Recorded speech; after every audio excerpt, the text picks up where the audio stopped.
Welcome to the TechArena, featuring authentic discussions between tech's leading innovators and our host, Allyson Klein. Now, let's step into the arena.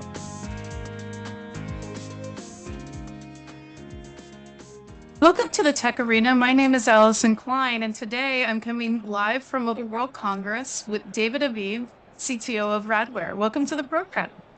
Hi, thank you for having me. So, David, first, thank you for taking some time out of your busy schedule at MWC to be with us. Why don't we just start with an introduction of Radware and your role at the company?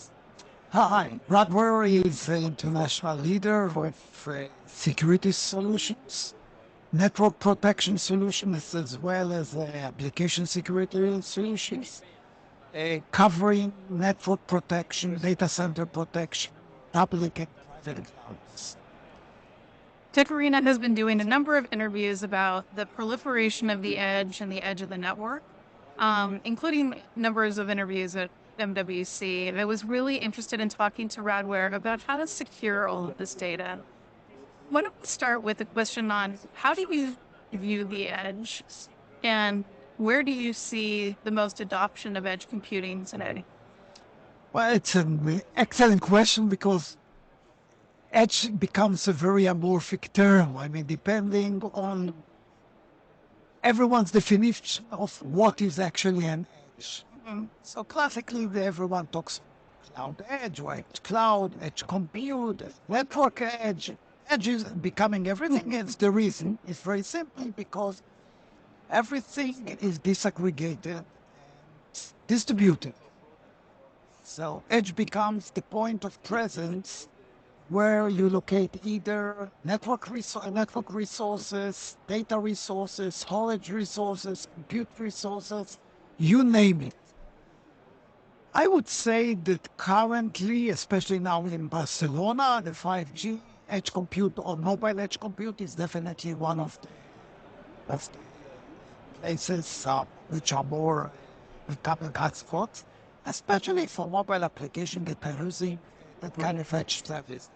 However, we need to understand that when we talk of edge as an edge, in order to run applications effectively, application needs to be built to run at the edge, namely the backend, the edge, etc., where you store the critical data, the state-sensitive data.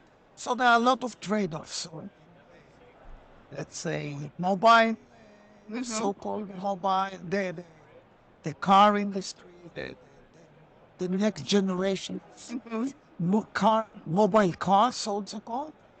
You will need to engineer the application that are running to be able to run what is needed to be running to run at the edge while it's run at the back.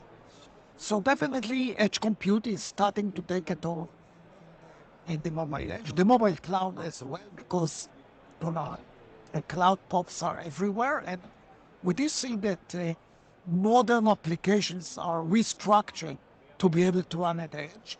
And the edge is not a new thing, like think of a CDN, content delivery network. It's basically accelerating through the edge access.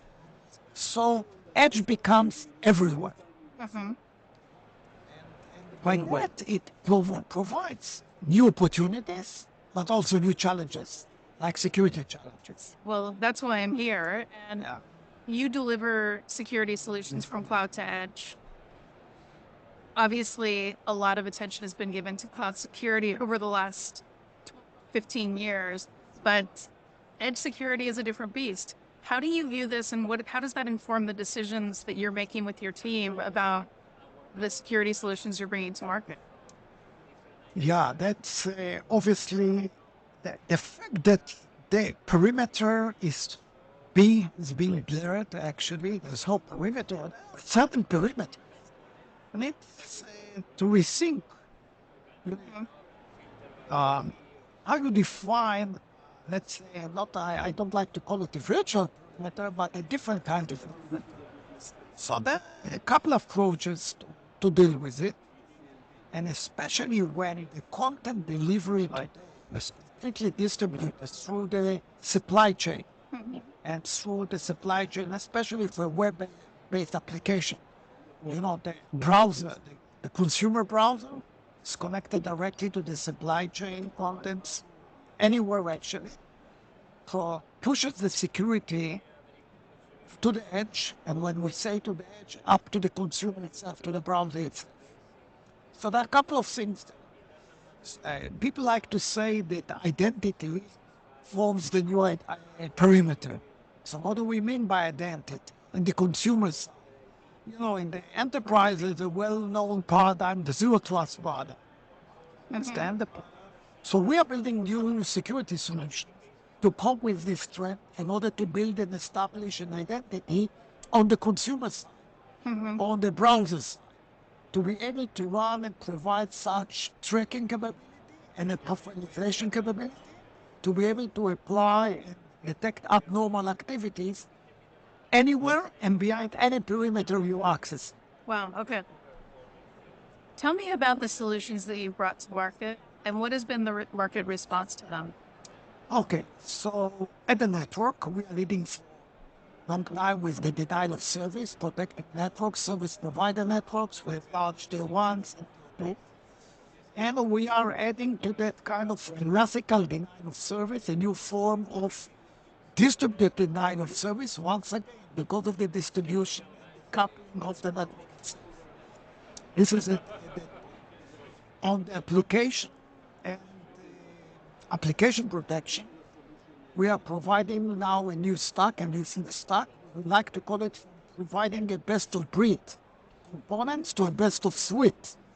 While the layers, the security layers in the stack contain today application layer 7 DDoS, anti-bot protection, web application file, and API protection.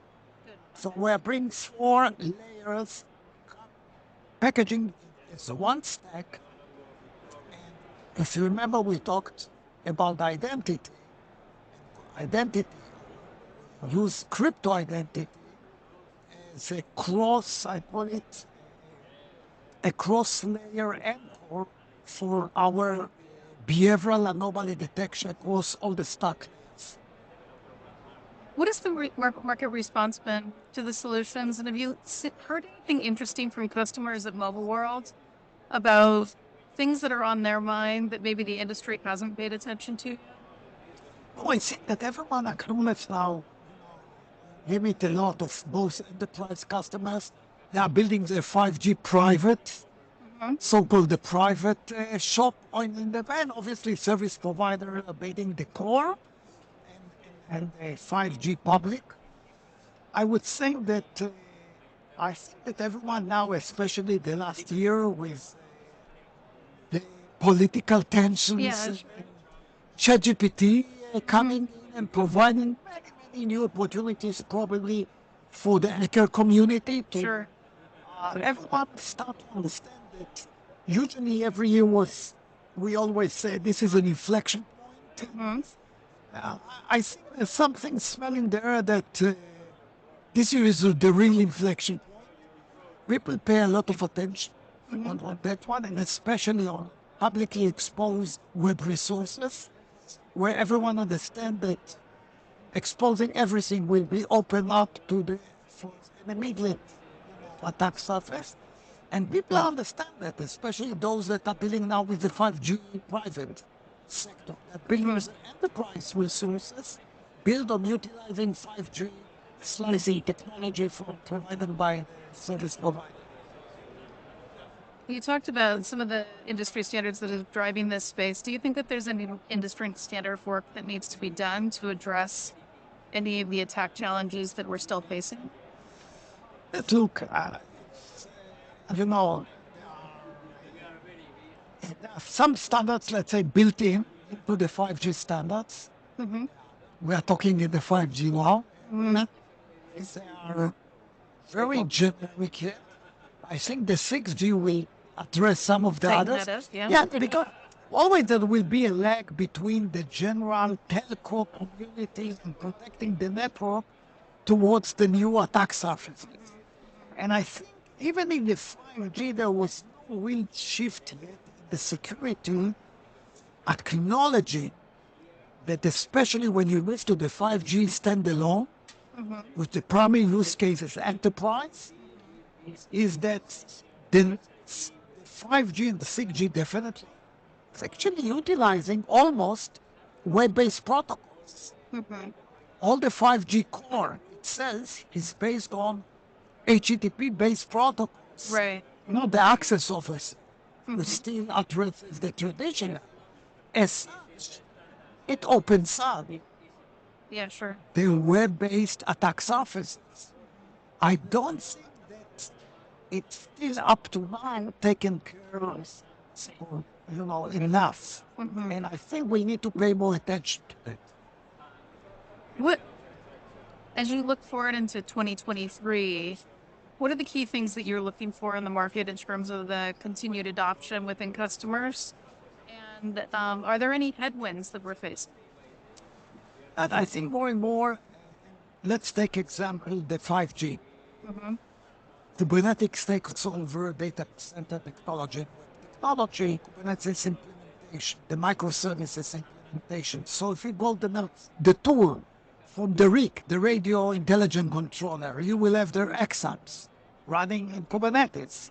Then they go to the edge compute. You will have their application running in Kubernetes. And you go into the 5G control plane, SBA.